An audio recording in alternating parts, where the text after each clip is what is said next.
Hello everyone, let's continue with Estonian nouns. Last time we looked at verbs, and the next video is going to be about adjectives. But today's video is probably the most difficult, and that's because if you've ever heard anything about Estonian, it's that it's so difficult because it has 14 cases. But in my humble opinion, it's not that difficult because they can be divided into different sections in a way, or not categories per se, but they can be chunked together, and that makes it more manageable.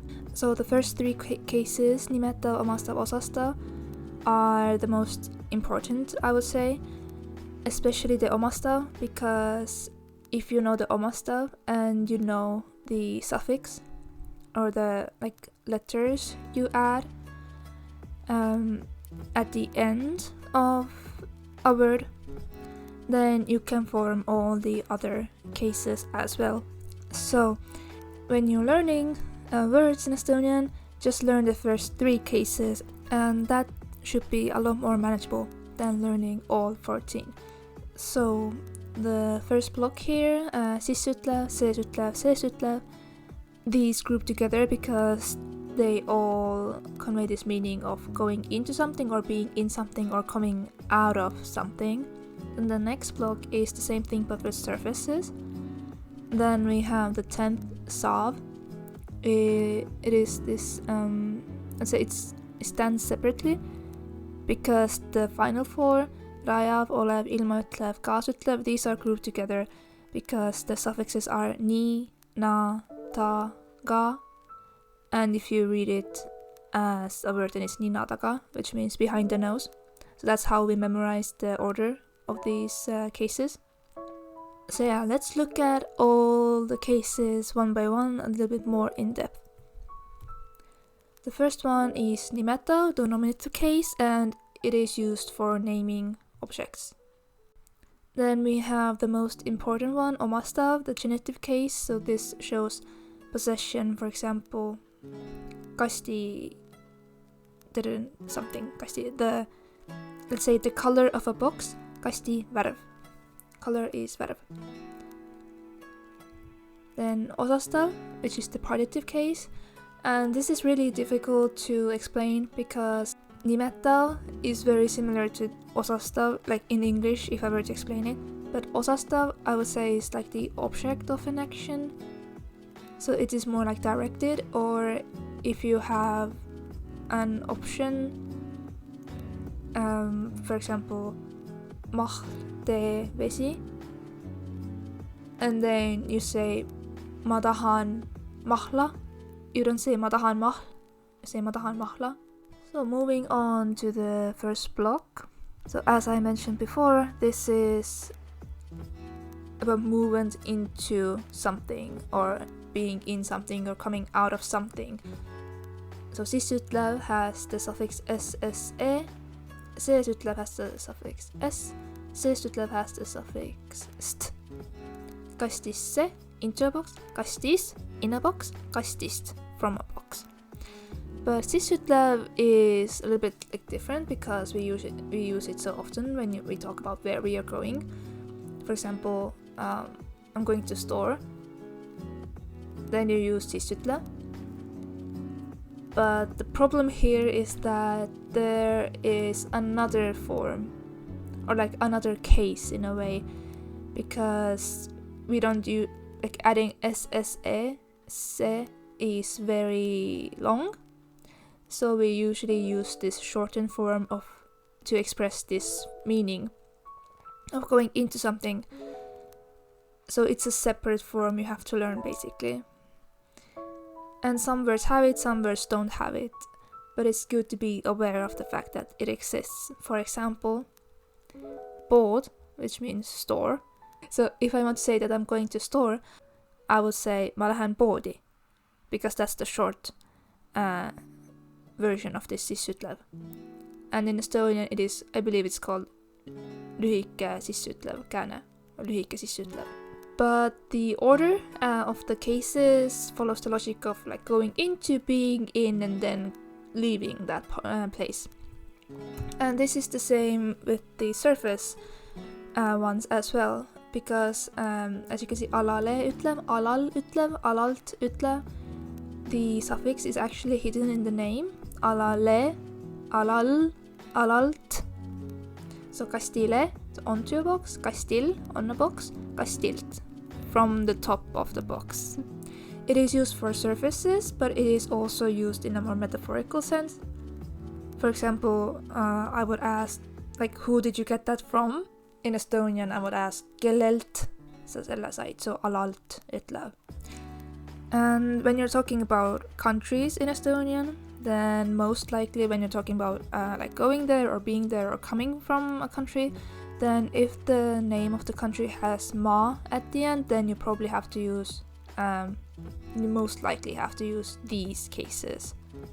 So Saksamaalt, tulin Saksamaalt, olen Saksamaal, lähen Saksamaale. So saav, it's a very interesting case because it means becoming or transforming into something or like changing into something. For example, kastiks muutma, to turn or change into a box. For example, in this context it would be like replacing as well. Then rajav, it means like rajama means to establish, so rajav is like establishing, but it's used for endpoints or like limits. For example, kastini, so until the box, or like up to the box, like jookse kastini, run up to the box, or like until the box. But for example, this is usually used with times as well.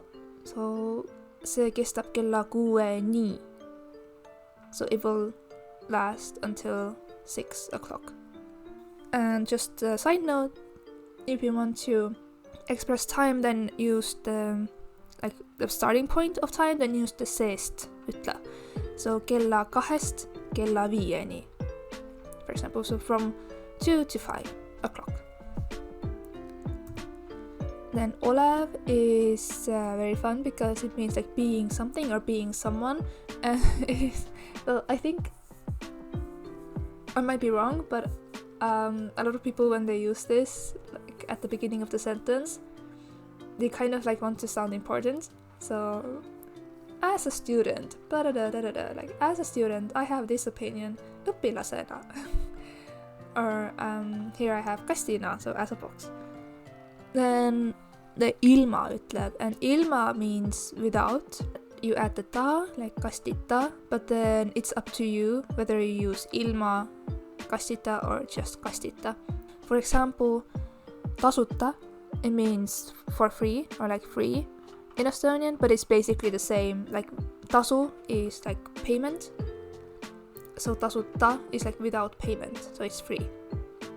And this follows the same logic, but no one says ilma tasuta, everyone says tasuta because it's so common. And then kaasütlev is the opposite, it means with something or someone. But sometimes it can also express like you and like what you use to achieve something. Lähen autoga, like I'm going by car, autoga. And sometimes like it depends on the context. For example, you can use the word koos when you go with someone living. Koos sõbraga, lähme sõbraga, lähme koos sõbraga. They mean the same thing, but if you use this, if you mean this idea of using something, so lähen bussiga, sõidan bussiga, then you don't say sõidan koos bussiga. Koos means like companionship. So you can't use that word when you mean like means.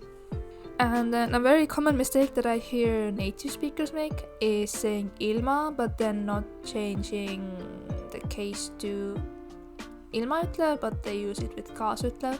So they basically mix like with, without and with, so they say ilma kastiga, which like kind of shows how powerful this word ilma is, because we trust that ilma means without, So sometimes we slip up and then say ga, the verb is ga. But this is incorrect, it should be ilma kastita. So not ilma sõbraga, but ilma sõbrata. And since we were talking about sisseütlev, seesütlev, seestütlev, alalütlev, alatütlev, then I think I should also talk a little bit about these prepositions, I'm assuming, or in English you would use, for example, above, or next to, or between, these kinds of words. So peal means on top of, all means below, kohal means above, küljes means attached to or next to, closely, and ääres is on the edge of something, and vahel means between. And what I want to draw your attention to here is that these words are all in the second case, so omastav, the genitive case. In a way, you can think about it as a possession, like raamatu vahel. It is the vahel that belongs to raamat. But it might be a bit of a stretch. And then plural, let's not forget about plural. Here's one trick that works some of the time, not all the time. But it's that if you have in singular leht, by the way, means paper or also leaf, like the leaf of a tree. Then when you have the three cases leht, lehe, lehte, and the way usually the marker for plural is the, the, but the vowels may change before that. But the way you form plural is that you take the third case, so osastav, and then you add di, and then you get the omastav of plural. So the third form of singular, you add de, and then you get the second form of plural. And then you just kind of have to know the third form of plural. But then the same logic applies that applied to the singular of adding suffixes. So basically you take the second form and then you start adding suffixes to it. So if the second form of plural is lehtede, then sisütlevis lehtedesse, seesütlevis lehtedes, seestütlev lehtedest, lehtedele, lehtedel, lehtedelt, lehtedeks, lehtedeni, lehtedena, lehtedeta, lehtedega. So that's how you form all these other cases. But I highly recommend you check Sõnaweb because there are too many. It's good to check just to be sure. So yeah, moving on to pronouns, which basically are act the same as nouns. So for example, when you have minu kass, then the minu there is basically the word mina, so I. The first case or first form, nimetav, is mina, omastav is minu, and osastav is mind. So this is the genitive case, minu, so my cat. And the very known sentence, I guess, ma armastan sind, so I love you. Here it is the third form, as you can see, sina, sinu, sind, same logic. Sina is the nimetav, sinu is the omastav, sind is osastav, and here it is because it's kind of the object of loving.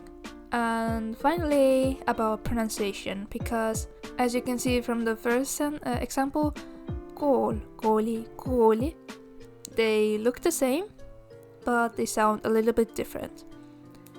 So once again, kool, kooli, kooli, tort, tordi, torti, paber, paberi, paberit, pudel, pudeli, pudelit, laud, laua, lauda.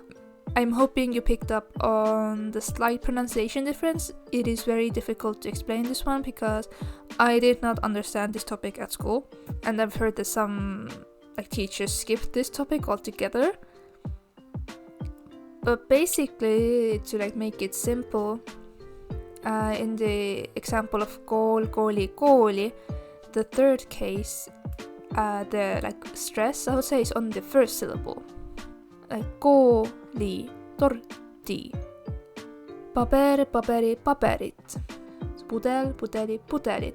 Laud, laua, lauda. But sometimes you don't have to like verbal pronunciation at all because the word forms are just so different that you inevitably pronounce them correctly. For example, vesi, vee, vet. And that's it. I hope this was useful. So like I said, next video will be on adjectives. And yeah, comment if you have any questions. I will do my best to answer them. This is not comprehensive by any means. I'm just hoping to give you kind of this like practical overview of the cases, but I don't believe that you have to like memorize this information. I think it's more like more useful to be aware of these meanings and processes. So I recommend you learn Estonian however you've been learning it so far, with this knowledge in mind. But okay, that's it. Bye!